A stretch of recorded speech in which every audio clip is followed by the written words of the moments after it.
अगर मैं आपसे पूछूं आपके पास पैसे हैं लेकिन आप फिर भी गरीब हो सकते हो, तो क्या आप मानोगे? ज़रूर कहोगे नहीं भाई, पैसे हैं तो मैं सिक्योर हूँ। लेकिन रॉबर्ट कियोसाकी कहते हैं गरीब का सबसे बड़ा रीज़न पैसे की कमी नहीं, पैसे का गलत मैनेजमेंट है। और इसीलिए चैप्टर 2 का नाम है वाई टीच फाइनेंशियल लिटरेसी। आज मैं आपको समझाने वाला हूँ वो सिंपल रूल जो रिच को रिचर बनाता है और पुअर को पुअर। रॉबर्ट ने देखा बहुत लोग अच्छी इनकम कमाते हैं लेकिन फिर भी महीने के एंड में पैसे बचा नहीं पाते। क्यों? क्योंकि जैसे जैसे पैसे बढ़ते हैं वैसे वैसे उनके खर्चे भी बढ़ जाते हैं। मिडिल क्लास लोग सोचते हैं नया पैसा आया, चलो नई कार ले लेते हैं, बड़ा घर ले लेते हैं।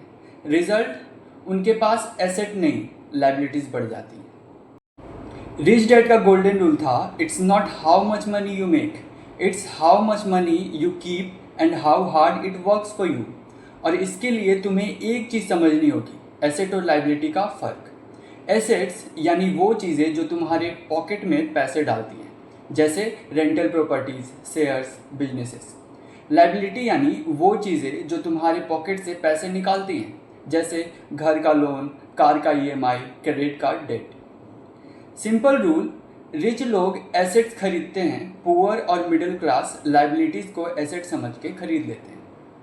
एक मिडिल क्लास फैमिली एक बड़ा घर खरीदती है सोच के कि ये उनके एसेट है, लेकिन सच, हर महीने मॉर्गेज, प्रॉपर्टी टैक्स, मेंटेनेंस, पैसे बाहर जा रहे हैं, यानी ये एक्चुअली लाइबिलिटी है, एसेट नहीं। रिच डैड कहते थे तुम्हारा घर तब एसेट है जब वो तुम्हारे लिए पैसा जनरेट करे।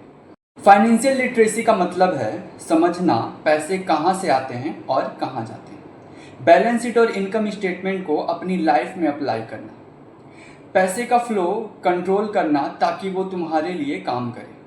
अगर तुम ये नहीं समझे तो चाहे तुम लॉटरी जीत लो, तुम फिर भी बैंकरप्ट हो सकते हो। रॉबर्ट ने एक सिंपल डायग्राम बनाया, पुअर एंड मिडिल क्लास के लिए पहले income, then expenses and then no assets build. And rich क्या करते हैं? Income, then assets and then assets generates more income and then expenses covered by asset income.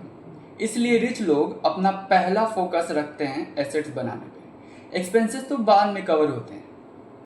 Rich dad के पास multiple rental properties थी, हर property से monthly rent आता था जो उसके खर्चे कवर करते थे और एक्स्ट्रा पैसा वापस एसेट्स में इन्वेस्ट होते थे। यानी वो अपने टाइम का यूज़ पैसे कमाने में नहीं, पैसे मल्टीप्लाई करने में करते थे। चैप्टर 2 के की लेसन्स क्या हैं? पहली लेसन, फाइनेंशियल लिटरेसी का मतलब है एसेट और लाइबिलिटी का क्लियर फर्क समझना। दूसरी है रिच लोग एसेट्स खरीदते हैं, पुअर और मिडिल क्लास लाइबिलिटीज़ खरीद के फंस जाते हैं।